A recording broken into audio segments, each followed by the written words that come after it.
کمیته ارکدار یا جبو پیکارینا بندن پیمان حلبه به دستلات شامیرا سدمن پاشتاخستنا پفگوهرتنا دیلگرتیان آشکره کر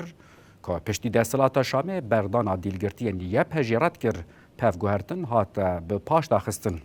یک جه اندامن کمیته ارکدار هفسروکا مجلس ها گشتی یا تاخن شیخ مقصود و اشرفی هیوین سلیمان تکلداری مجار آخوی. هیوین سلیمان دیار کر که دستلات شامه لگوری بندن پیمان تف ناگریه و گوت یک جه بندن پیمان او که گرتیگهن هر دو آلیان به تواهی جه گرتیان بیوالا کرن و لگوری وی ام تفگریان لی به ردگرنا بردانا دیلگرتین یه پجه و هن دیلگرتین دن دستلات شامه بندک پیمان بن پیکر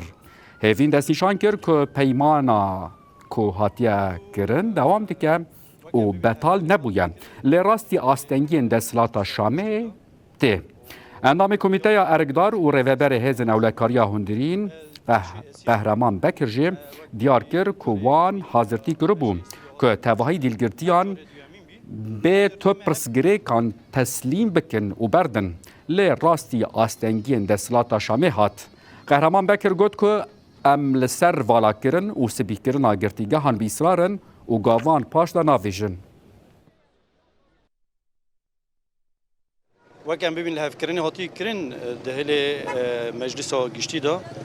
و کمیته هاتی آفکرین جهلا دستلات شامه دا بش اسیرا بی ما وقت گویی جاری کمین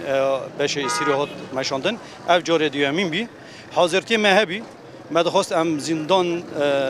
زندان حرد یا جا ام سپی بکن سروی اساسی ما حاضرتی کرد لفقط لکلک و هنیک بسکریک ملی واندا درکت هنیک اسیر هن دخواستم برندن و دو نوف داجی ام ببین حواله جنجی هنه وکم زانن جی ذات اسیر تم اسیره چو خورده به چجن به یعنی انجام دا ام ببین هنیک لازدی جامده درکت سروی اساسی هات سکناندن نه حوال دو نوف حول داندن دادن بارا بالانتی جی هه من هم ببین دمی که نیست دا اما دی سوفا گرن ام دخوازن یعنی ام هر دو زندانا ملی مدام ملی وان دام سپی بکرد. حبس جی ورن سپی کرن على اساس لسر دسبیک گروپ یعنی کمین هاتن بردان لآلی هر دو طرفا پر هاوردان هاتن چیکرن هنگ درنگ جی کتن پر نقاش سراتن چیکرن تنسیق دنواره ویا چیکرن مگو بری عید قربانی جی اول لاف کرنا جی باتا چیکرن سر وی اساسی هجماری کی پری مزن زیادتری 200 کس حاضرتی هات بکرن لی اما آلی دن نه حاضر بو آلی دن جی پر استنگی درخستن پر لاواستی داتن چیکرن هم جی به حاضرتی بین جی گوتن هم نه حاضرن سر وی اساسی